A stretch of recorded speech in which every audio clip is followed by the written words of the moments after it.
जैसे आपको पता है कि ये परसों रात से शुरू हुआ था हलमतपुरा में, तो इसमें 5 टेररिस्ट मारे गए हैं और जो 5 लोगों की शहादत रही है, 3 आर्मी के सोल्जर्स हैं और 2 जैन के पुलिस के जवान पुलिसमैन हैं।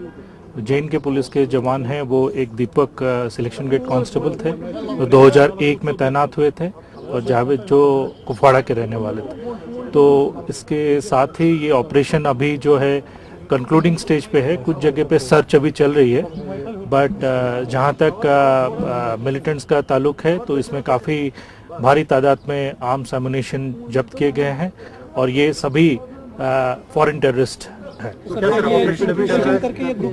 जो मटेरियल हमारे पास अवेलेबल है उसके बेसिस में जो लग रहा है कि ये लश्कर तोयबा के साथ इनका बावस नहीं, that we are looking into it, but as you have to appreciate कि it was a very difficult operation. काफ़ी ओपन एरिया में था, थिक फॉरेस्ट था, वेजिटेशन काफ़ी ज़्यादा था और फोर्सेस ने काफ़ी सूझबूझ के साथ इस ऑपरेशन को कंप्लीट किया।